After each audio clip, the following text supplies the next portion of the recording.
Firstly, Phil Pearson is the head of white labels and sales for iGaming Group and iGaming Platform. They specialize in managed casino solutions for MGA and for casino-based operations. Phil is not shy. He's known to be quite controversial on LinkedIn, and I'm very much hoping that he's not shy today when some of the questions come his way. Victoria, who's joining us remotely, is the co-founder of Better Change. Victoria's passion has always been safeguarding players. So after more than 6 years of working for Gala and Betfred and GentingBet, she founded Better Change in January of 2021. Better Change now supports a variety of organizations, helping them to improve compliance and social responsibility strategies. Claudio Caruana has been active in the gaming industry for over 10 years, starting his career in full-service law in a firm specializing in gambling regulation, privacy, and corporate law. So throughout his career, he's been involved in and led several M&As, transactions spanning various industries. But Claudio has been representing GIG since 2013 and joined the company to lead and expand the legal, compliance, and regulatory affairs department. And last but no means least, Jade Zorab is the managing director of Amber Gaming, which supplies solutions for the gaming compliance in multi-jurisdictions. She's experience of advising clients on complex multi-jurisdictional regulation. She knows her way around the gambling business, having previously worked across the breadth of its product and service sectors. And she's played a key role in internationalization and commercial development. Give them a round of applause, please. So we're here to talk about regulatory change, but I wonder whether it's just first, very quickly, discussing what's the point of regulation. What governments bring it in, what are they trying to achieve when they bring in new legislation? I wonder whether, Jade, can you kick us off? Yeah, sure. Well, I think regulation is ultimately a way for government to achieve their policy objectives. When we look at that, from a gambling landscape point of view, I think from an operator angle, if you like, it provides that framework. So when we look to each jurisdiction, we can understand really clearly what the licensing objectives within those jurisdictions are. Primarily to keep gambling safe and fair and to protect vulnerable people.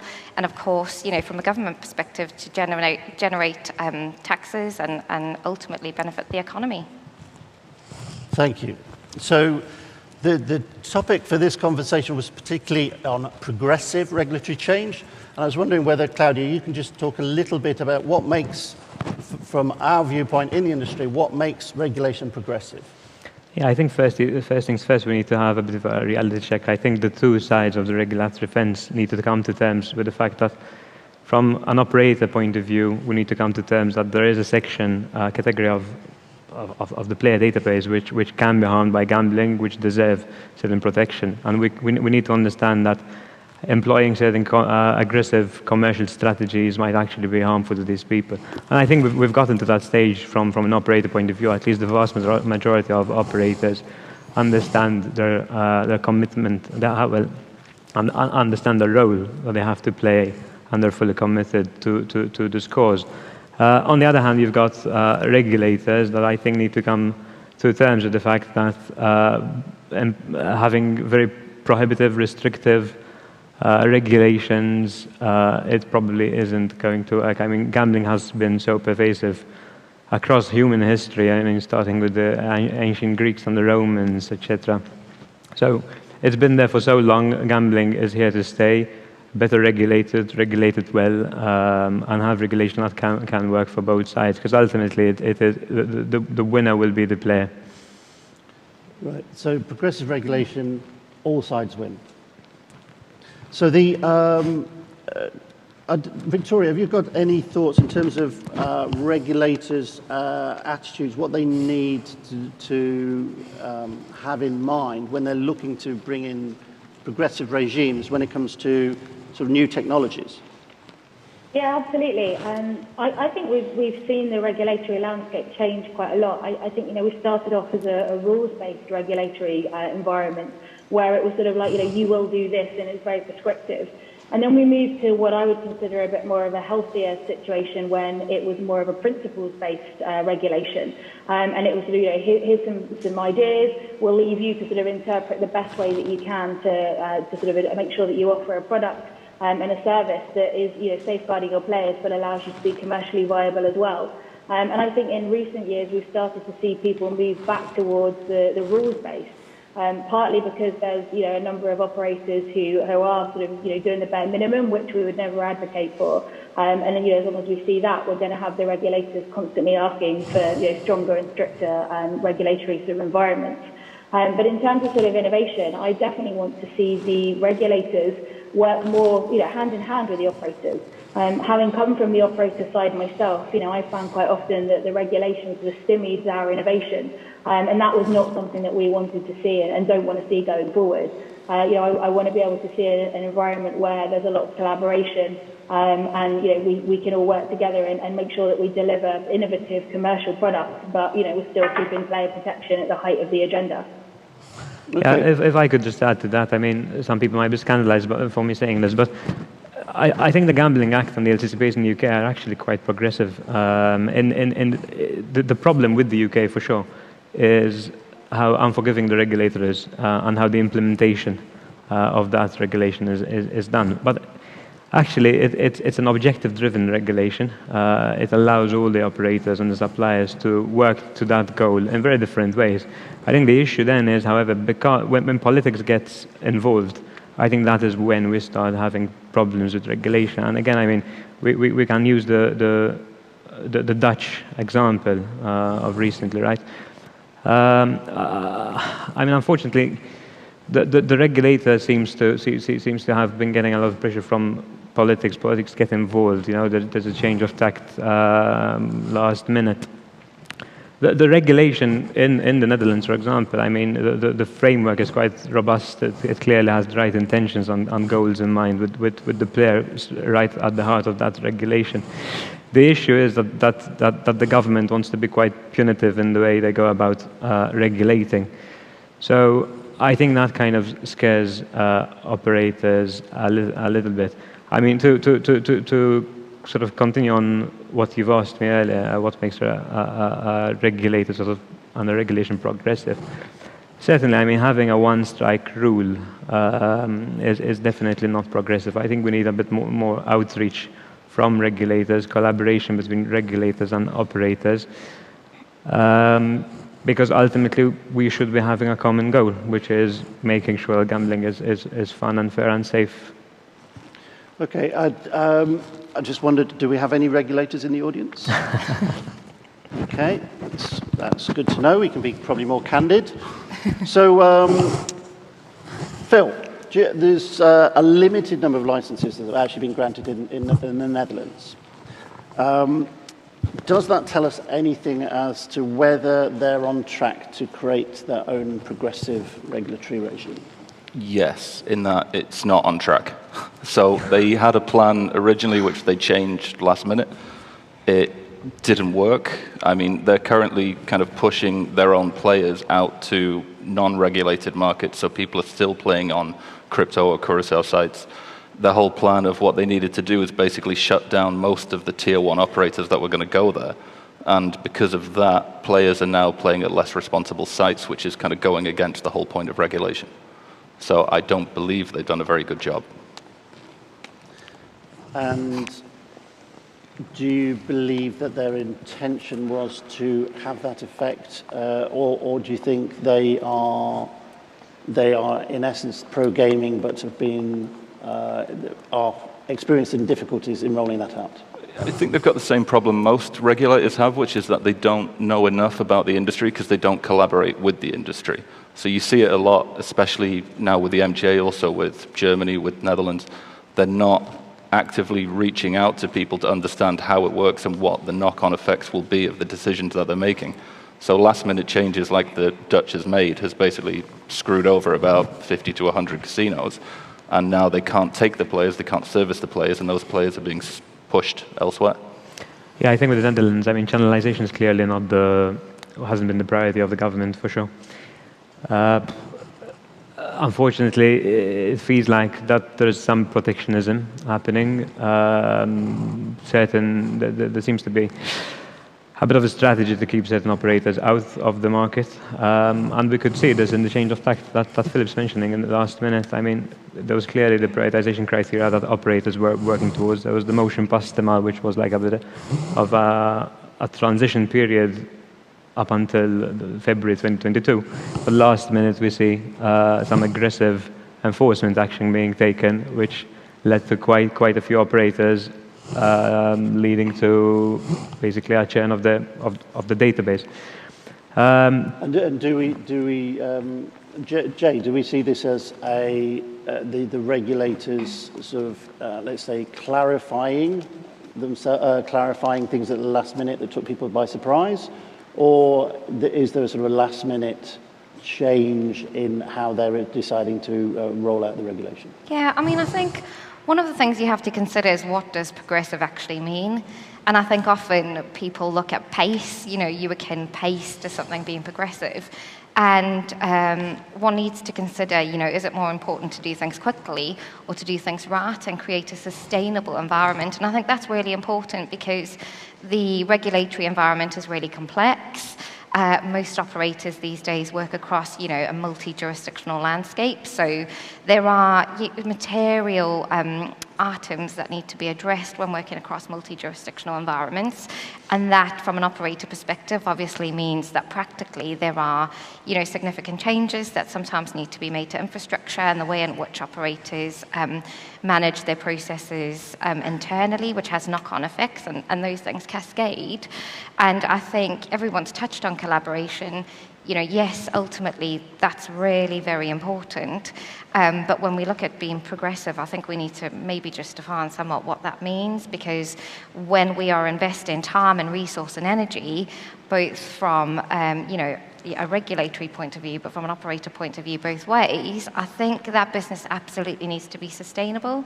And that's something that I think is really, really important. Are we sort of in the situation where operators are seeing the regulators as the enemy? Or is there, I mean, it's easy to complain when new regulation comes in and it's not exactly what we want.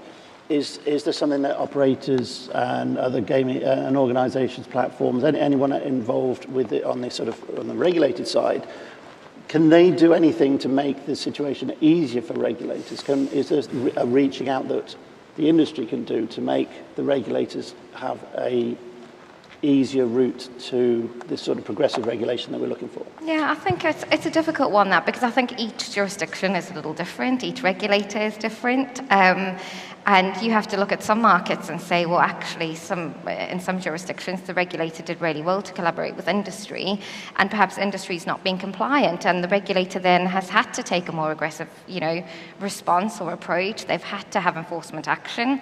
There's been lots of those examples in the public domain, and yes, I do think operators potentially could do more to speak to regulators, but you can understand both ways, while that's challenging. I mean, perhaps one of you can comment more from an operator perspective in your experience, but I do think it's a really sensitive balance both ways.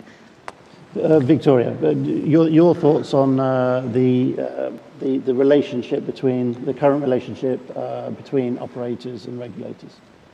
Yeah, I don't think that the operator sees the regulators as the enemy. I don't think, certainly from my experience, nobody wants to have someone with sort of a gambling addiction on their books. It's quite simply just not good for business.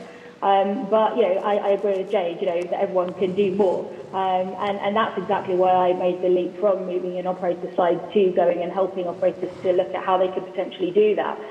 Because there was a lot of sort of them and us with the operators and the regulators. And I think, as I mentioned before, we've touched on many times already now, that collaboration is key. We want to innovate, and, the regulators don't give a lot of motivation, in my experience as well, for operators to do that. And a good example is with the UK GC and the RET list. So obviously, there's a limited number of companies who are authorised to take the donations to do anything that's research, education, or treatment of gambling addiction. And they can spend the money with those companies.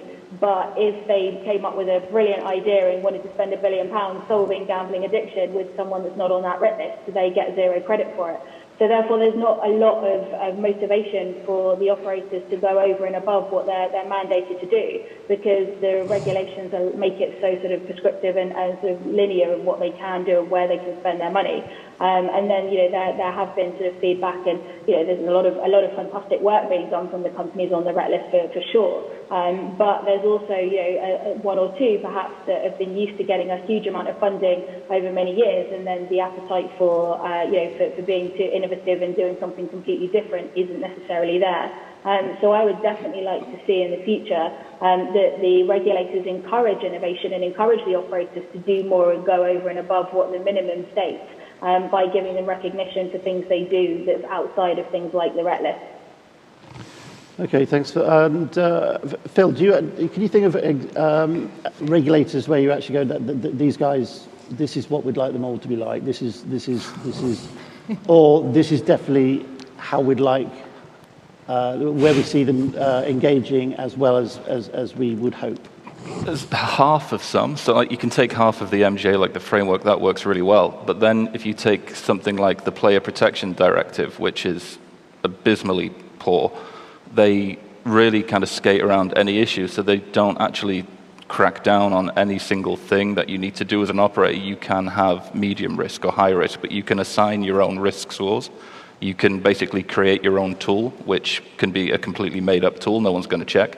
It's really bad planning, but also because they don't really have a way of following through. So to audit everybody on that would take decades, and it's not possible.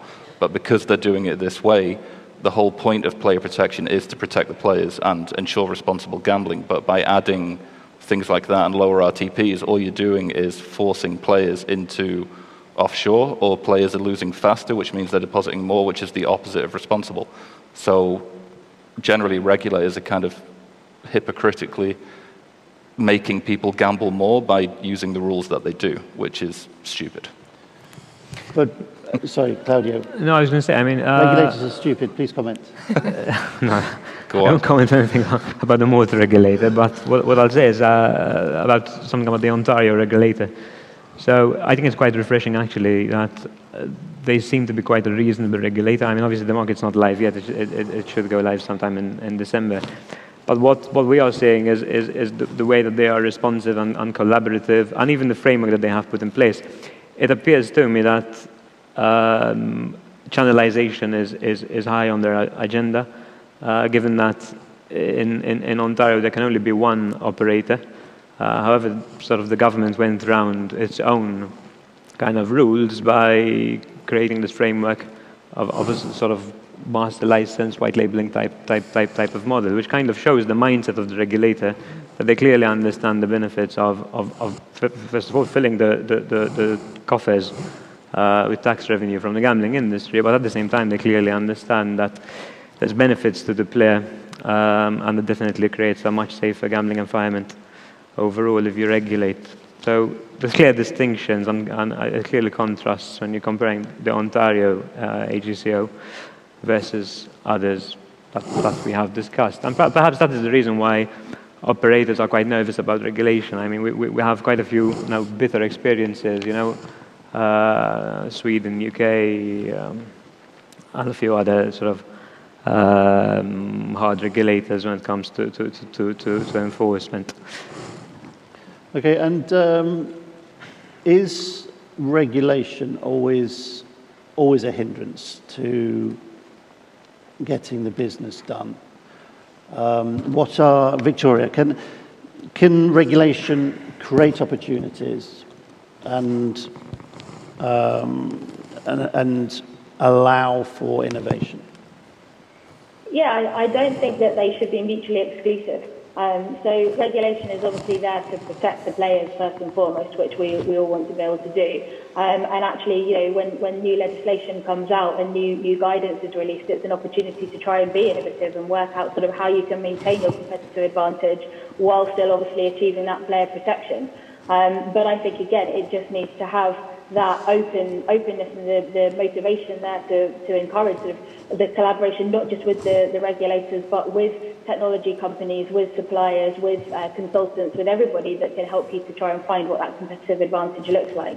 But regulation should encourage the opportunity to start being innovative and thinking differently to try and sort of future-proof and differentiate your product.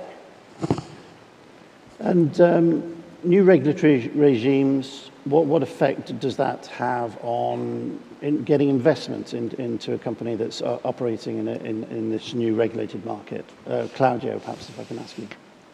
Yeah, I mean, regulation for sure will open up opportunities for investments, because what we very often come across is that there are certain mutual funds, investment banks that have ESG programs which prohibits them from investing in gaming businesses. So moving out of the unregulated grey market into local regulated market does give you a pool of money that you can access. And ultimately money leads to, well, should technically lead to further innovation. Right, and so which in effect can be an accelerator. So, yeah. Yeah, and I think in some ways, I mean, you touched on that before, Phil, sometimes regulation is very much prescriptive and other times it's very much subjective and open to interpretation. And I think that really is where the innovation we speak about can start to take place, because through training and understanding of regulation and what that actually means, I think once there's that education and that understanding of what really is trying to be achieved, operators can start to be quite strategic around how they can pioneer, innovate and change themselves, their systems and their processes to take advantage of new market entry, of getting investment into entering some of the new markets, if you like, and really navigating, I think, the minefield that is sometimes very complex regulatory environments. Well, on that complexity, there's more and more regulation coming from various different angles, and the regulatory environments are becoming, rules are changing. We've got new regulatory environments just happening from unregulated to regulated. How can an operator cope with this sort of increasing complexity? How does an operator mitigate this? Jade, if I can come to you. Yeah. Well, I think in some ways it's about relying on expertise, whether that's in-house expertise, whether that's, through training solutions, whether that's through collaborating with technology providers who can support the creation of some efficiency to deal with some of the challenges that may have presented themselves, because this often in new and complex environments, we aren't in this alone. So there will be people that can offer solutions that are, helpful, I suppose, to navigating some of those areas. And where we talk about collaboration, I think we need to look at, the industry as a whole and not just the relationship between operators and regulators. Well, for sure. I mean, operators are generally the ones now that are the ones being taxed. They are the ones under the spotlight for this kind of thing. But then you have game providers, affiliates, everything else, payment providers.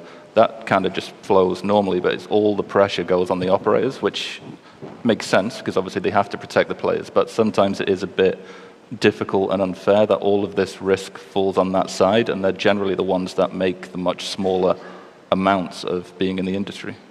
I think also one thing that we've learned from other markets is that you should never assume that the beginning of a regulated market is going to be a light touch, or there's some transition until the regulator sort of ramps up, etc. So I think definitely from experience, it would make sense that one goes with quite a sort of stringent controls in place, and then one starts dialing back, as opposed to one assuming that the regulator is going to be lenient in the beginning, and then only later on them starting to have sort of more enforcement zeal. But besides that also, I think risk assessments are important ahead of market entry. So being proactive, understand what your risks are, understanding what controls you need to have in place in order to address those risks, and also carrying out gap analysis. And clearly, as Jade said, I think it's important to surround yourselves with experts in that local regulated market, people who have been in contact with the regulator, to understand also the type of regulatory environment one is going to be dealing with. Yeah, and you've raised a really good point. The regulation evolves over the course of time. What it kind of starts at today is not what it is, in necessarily a year or even 6 months' time. So I think it is a moving feast. As you said, Claudio, really important that, business risk assessments are up to date and maintained. I think as a business that you are constantly horizon scanning to understand what's going to come. So we spoke about, surprises. Nobody likes surprises, least of all regulatory surprises. So I think to have your finger on the pulse, to be speaking to, professionals who can offer that support is really important. So to the largest extent that is possible, you are prepared to adapt and evolve as situations change. Phil, you mentioned that sometimes regulation could potentially drive customers to unregulated markets. What effect does that have? What effect can regulation have on the sort of financial health of companies that want to stay regulated, that they want to go into regulated markets, and is that always an easy decision? No, I mean, it's a really difficult question. I know, I'm sorry about that. Generally forcing the players away and minimizing, lowering the amount that you'll make on the regulated side is going to be problematic also for tax reasons for the government. So, I mean, you can look at different markets and how they're doing it, but generally taxes are going up. Player loyalty is doing okay, but look at the amount of players that are moving to crypto now. So it's got a lot of side effects, but until there's some kind of international standardization of something, or until there's a license that works properly in multiple countries, that is adjustable per country, then it's never really going to stop that side of the industry, I don't think, especially because there's so many providers who are providing content to that side as well. I think that's a real challenge. That's utopia, isn't it? Just having one license that would service everything. It works with a lot of things. Yeah. Like, there's a way to build a can of Coke in every country. You can do the same for gaming, surely. One thing we need to definitely start seeing is more collaboration between regulators themselves. So we've been talking about collaboration between the operator and the regulator. But what one sees is that if you want to get a license in all the European countries that have some sort of open licensing system, you've probably got to either get a platform license or some kind of platform certification in all the different states that you want to get into. If you're dealing with the US, you need to fill out the very lengthy and invasive multi-jurisdictional personal declaration form, which involves taking fingerprints, having the FBI receive paperwork from you, and it costs you a ton of money. Like, it costs tens of thousands each time per application per state. And I think there's no reason why states should not be collaborating with each other, not only from a US point of view, but also from a European point of view. So it seems like we've come to terms with the fact that the European Commission doesn't really want to get involved with regulating gambling sort of on a European level. However, and do we see any sign of that happening with the various, let's say in Europe, do we see any sign of regulators wanting to have not a national approach, but a more European approach? So I mean, the Commission's clearly discarded that possibility for the time being. However, there are the proper forums where the regulators participate and discuss these sort of issues with each other. And I know for a fact that Malta is one of the proponents for further collaboration, also trying to have the recognition of common standards. So at least we'll have that sort of foundational layer that applies for all the different markets that one would enter. You see that through licensing objectives that have got, that are very similar in nature.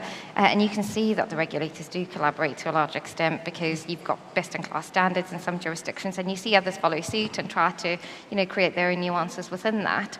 But I do think, some jurisdictions, you have to look at the UK, for example, have become really onerous to operate within, really costly and expensive. As a result, you do see, operators potentially exiting the market or activity take place through mergers and acquisitions because it is complex, it is very expensive, and potentially that's where, again, innovation comes into play is what do we do about that because it is a challenge? And it does nothing to improve player safety at the end of the day. So with all these requirements, all the complexity, an operator works out what's needed to be done. Is the approach always about, let's just make sure we do enough to be compliant, or are there any sort of benefits with actually being sort of pushing the boat out and trying to be innovative around, say, customer protection? I don't know. Victoria, have you got some thoughts on that? Yeah, I think that there's quite a lot of benefits to sort of pushing the boat out and being innovative. I mean, it can be used as a marketing strategy in its own right. I mean, look at people like Kindred, who've been very public about the fact that they're going to take zero business from anything other than green resources or green sources by next year.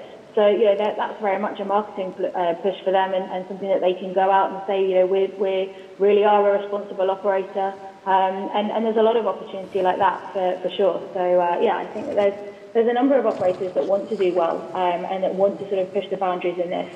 And I think sort of a lot of the smaller companies, the problem for them is that if they want to have an international clientele, they've either got to look at the strictest jurisdiction and sort of try and aim for achieving the regulations there, which will then mean that they're over-delivering in the other areas because they probably just don't have the resources to be innovative or look at each individual jurisdiction in its own right. But yeah, I think it definitely could potentially be a positive and something they can use as a PR and marketing tool. Yeah, and I think, frankly, just checking the compliance box these days is simply not good enough. There needs to be pragmatism, but I do think, adopting a positive compliance culture is just so important for good relations with the regulator, for conducting good business, for protection of players. I think gone are the days of just checking a box to do what the bare minimum is. It's just not good enough. I'm conscious of the time, so we probably need to wrap up rather quickly. I'm going to take a couple of questions from the audience, which we've probably got enough time just to cover. So I have one here. Does the panel believe that regulators are generally pro-gaming or anti-gaming? They're pro-making money, which probably makes them pro-gaming, but they're doing it in a backwards way, in my opinion. Is there sometimes a conflict between wanting to get the tax revenue and wanting to protect players? I'll say definitely, but I think Jade will have a different answer. I will have a different answer. Yeah, cool. Again, I think, we lump regulators in the same box. Again, I just want to press the point that regulators are very different. I think each one has got their own approach. And you could say the same thing for operators, striking the balance between player protection and also being profitable. So I think that goes both ways, really. And I would say, yes, they are pro-gaming, and a lot of them do interact with the industry at large to all try and achieve very similar objectives. And this is not a question, it's a comment from the audience. I know nothing about football, so I'm not going to be able to understand this, but I will read it out. Regarding compliance, hindrance or not, operators should be seen as football teams, marketing, etc. are the forwards, compliance are the defenders, ensuring we don't concede. I don't know whether there's any football players in the panel, whether we'll be able to comment on that. No. Okay. I think you're on your own, whoever did that one. Thank you very much. I think, unfortunately, we have run out of time. So I very much hope that this session has given you some insights, some things to think about.